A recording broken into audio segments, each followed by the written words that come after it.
Assalamualaikum warahmatullahi wabarakatuh. Di sini saya akan mempresentasikan tentang aliran Al-Maturidiyah bersama dengan kelompok saya, yaitu Aldika Setralaksana dengan NIM 2111020300061. Saya sendiri Mutiara Salsabil dengan NIM 2111020300052. Nanang Wahyudi 2111020300050, lalu Nadia Sari dengan NIM 2121020300003.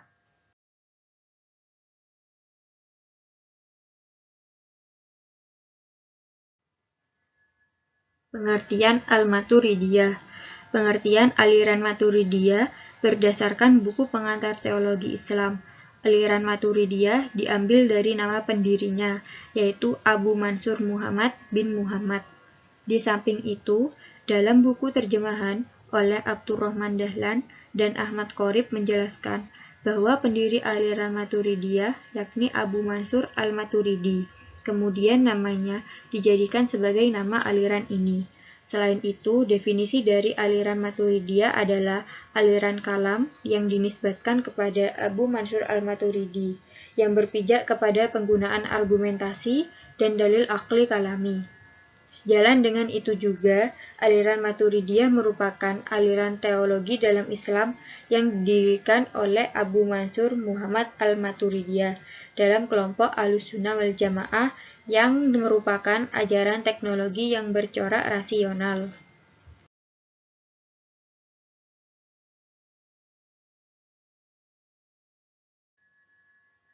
Jika dilihat dari metode berpikir dari aliran Maturidiyah, aliran ini merupakan aliran yang memberikan otoritas yang besar kepada akal manusia tanpa berlebih-lebihan atau melampaui batas.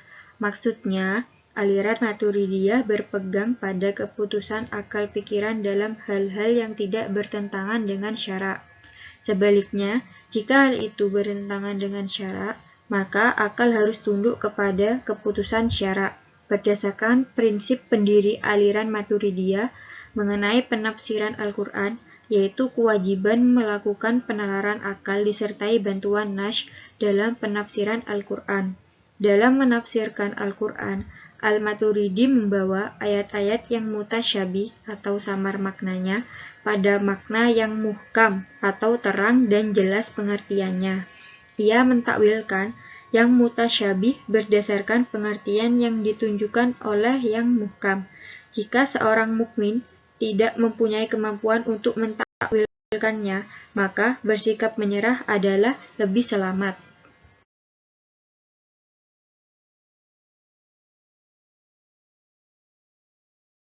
Sejarah Al-Maturidiyah. Abu Mansur al-Maturidi adalah seorang pemikir Islam yang luar biasa. Lahir pada tahun 853 Masehi atau abad ketiga Hijriah di Maturid, Samarkand. Tepatnya semasa pemerintahan Khalifah Abbasiyah. Saat ini wilayah Maturid berada di Uzbekistan. Di masa lalu, aliran ini berkembang pesat di Maturid, Samarkand, sehingga dikenal sebagai aliran Maturidiyah Samarkand. Selain di Samarkand, Maturidiyah berkembang di Bukhara. Kedua tempat ini dianggap sebagai pusat pengembangan aliran Maturidiyah. Munculnya Maturidiyah dianggap sebagai respon terhadap perkembangan aliran Mu'tazilah pada masa dinasti Abbasiyah. Aliran Mu'tazilah meyakini bahwa kebenaran hanya dapat dicapai melalui akal manusia. Pada saat yang sama, Maturidiyah menyangkal hal ini dan menunjukkan bahwa jika umat Islam ingin mewujudkan kebenaran suci, mereka tidak hanya membutuhkan rasionalitas, tetapi juga harus berpikir rasional, sesuai dengan hukum Islam Allah. Dari sisi fikih, penganut Maturidiyah pada masa awal kemunculannya bermazhab Hanafi. Mazhab ini berpengaruh besar pada aliran pemikiran Maturidiyah. Mazhab Hanafi dikenal sebagai mazhab fikih yang mengeluarkan banyak pemikiran tentang hukum Islam, dengan disertai pengertimbangan rasio tanpa mengabaikan sumber-sumber utama dalam syariat.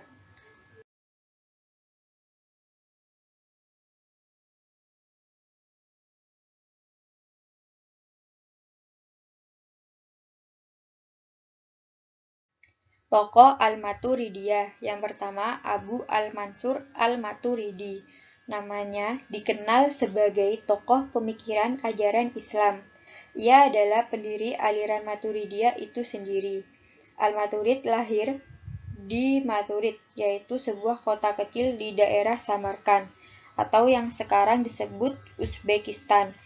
Ia lahir pada tahun 853 Masehi atau abad ketiga Hijriah, pada masa pemerintahan Khalifah Al-Mutawakkil dari dinasti Abbasiyah.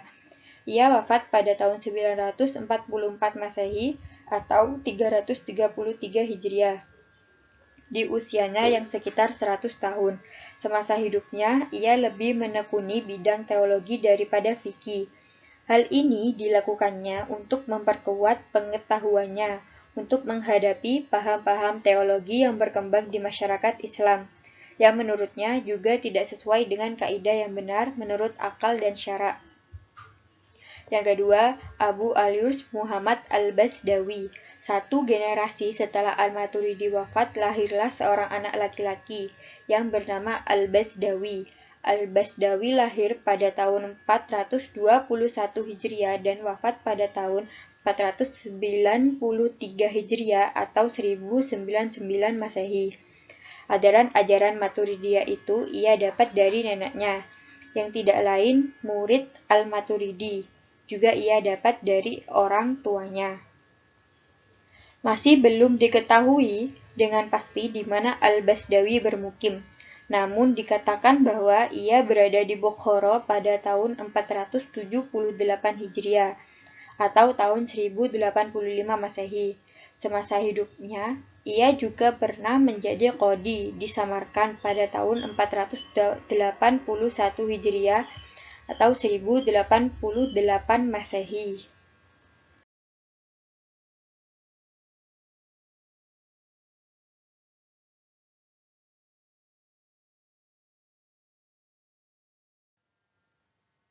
Doktrin Al-Maturidiyah. A. Akal dan wahyu. Al-Maturidi dalam pemikiran teologinya berdasarkan pada Al-Quran dan akal. Akal banyak digunakan, di antaranya karena dipengaruhi oleh mazhab Imam Abu Hanifah. Menurut Al-Maturidi, mengetahui Allah dan kewajiban mengetahui Allah dapat diketahui dengan akal. Jika akal tidak memiliki kemampuan tersebut, maka tentunya Allah tidak akan memerintahkan manusia untuk melakukannya.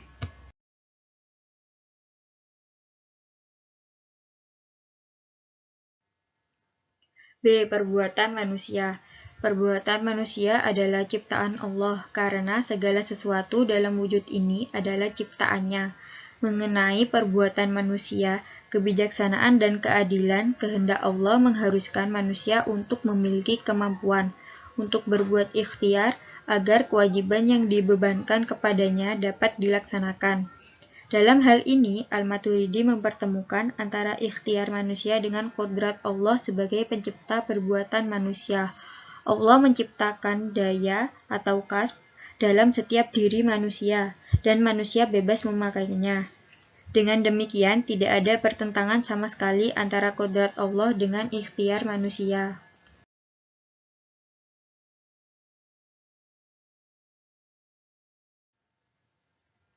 C. Kekuasaan dan kehendak mutlak Tuhan.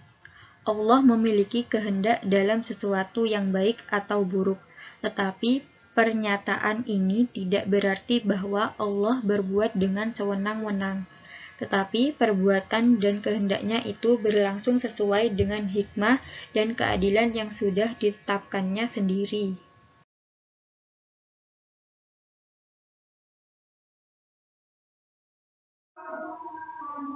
D. Sifat Tuhan. Sifat-sifat Allah itu mulzamah, ada bersama zat tanpa terpisah. Innaha lam takun ain az-zat wala hiya ghairuhu.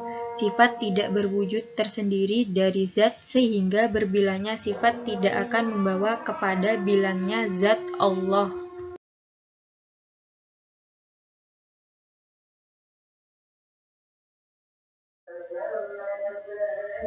Melihat Tuhan. Menurut Al-Maturidi, manusia dapat melihat Tuhan, sebagaimana firman Allah terdapat pada Al-Quran Surah Qiyamah ayat 22-23. Bismillahirrahmanirrahim. Wujuhu yawma idin nadhirah. Artinya, wajah-wajah atau orang-orang mukmin pada hari itu berseri-seri kepada Tuhannya lah mereka melihat. Lebih lanjut, beliau mengatakan bahwa Tuhan kelak di akhirat dapat dilihat dengan mata, karena Tuhan mempunyai wujud, walaupun ia imaterial. Namun melihat Tuhan kelak di akhirat tidak dalam bentuknya, karena keadaan di sana beda dengan di dunia.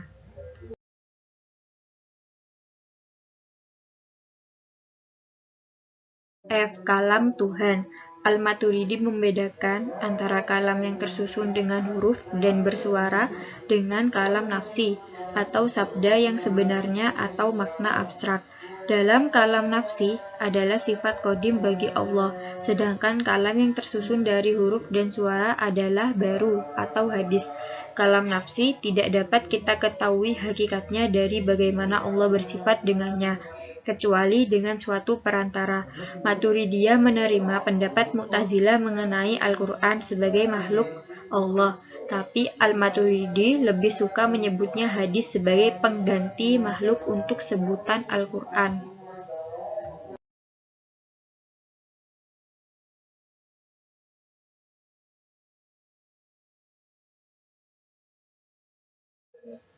Perbuatan Tuhan. Tuhan tidak akan membebankan kewajiban di luar kemampuan manusia, karena hal tersebut tidak sesuai dengan keadilan, dan manusia diberikan kebebasan oleh Allah dalam kemampuan dan perbuatannya. Hukuman atau ancaman dan janji terjadi karena merupakan tuntutan keadilan yang sudah ditetapkannya. Pengutusan Rasul. Pengutusan Rasul berfungsi sebagai sumber informasi, tanpa mengikuti ajaran wahyu yang disampaikan oleh Rasul. Berarti manusia telah membebankan sesuatu yang berada di luar kemampuan akalnya. Pandangan ini tidak jauh dengan pandangan Mu'tazilah, yaitu bahwa pengutusan Rasul kepada umat adalah kewajiban Tuhan, agar manusia dapat berbuat baik, bahkan terbaik dalam hidupnya.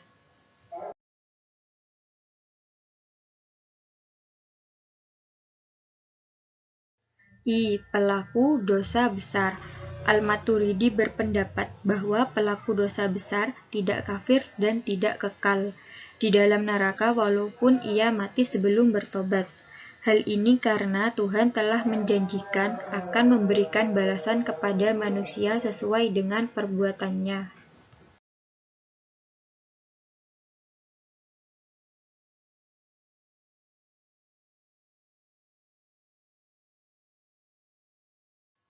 Sekian dari saya ucapkan terima kasih. Wassalamualaikum warahmatullahi wabarakatuh.